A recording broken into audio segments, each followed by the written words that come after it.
Hartzeko dunen konkurtsoan sartu denetik, Fagor Etxetresnak taldea ekaitzaren erdian da. Tartean bada eredua bera ezbaian jarri duenik ere, eta horregaitik Mondragon taldeak kooperatiben ereduaren defentsa egin du gaur lanpostuena ere bai.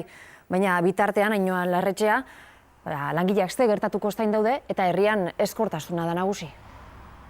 Ezkortasuna nagusi bai, zer gertatuko da gurekin, zein izango da gure etorkizuna, hori kezka nagusia hemen Arrasaten eta gainerako tokietan. Fagor Etxetresnak enpresako 1700 langileen artean bihar pasata asteleneak denak langabezian izango dira, eta Lagunaro taldeko mutuak iragarri du dagoeneko langabezia sariak ordaindu ahal izateko kuotak igo behar izango dizkiela Mondragon taldeko gainerako kooperatibistei. Gertatutakoak kooperatiben eredua zalantzan ipintzen duela diotenen aurrean, gaur Mondragon taldeak idatzi bat kaleratu du. Bertan, kooperatiba ereduan eta kooperatiben elkartasun tresnetan konfidantza osoa duela berretsi du taldeak.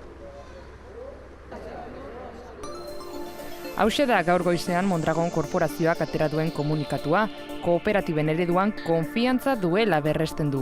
Bere enpresen lehiakortasuna berrindartzeko apostua iragartzen du eta mezu bat zabaltzen du, konpromisoz eta erantzukizunez jokatuko duela.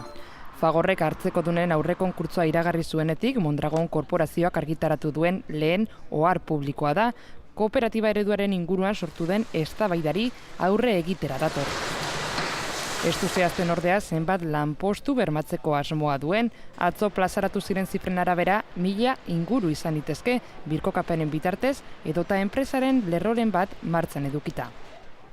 Horrez gain ez du esaten zertara bideratu dituen Fagorrek azken hilabeteetan Jaurlaritzak emandako laguntzak, 50 milioi euro inguru izan litezke. Lehendakariak gaur esan du diru hori bideragarritasun plan batera zuzenduta zegoela eta Jaurlaritzak egin beharreko guztiak egin dituela enpresa salbatu ahal izateko. Eusko Jaurlaritzak bere agintegarritasunaren erantzunkizuna bere lepo gainean jaso zuenetik hona, 10 hilabete igaro direlarik, 10 hilabeteetan zehar lan egin du, bai Fagorrekin eta baita Mondragon taldearekin, eta hala jarraituko du. 10 hilabete hauetan egindako gestioak legebiltzarrean ere azaldu beharko ditu lehendakariak, hala eskatu dio eta Alderdi Sozialistak.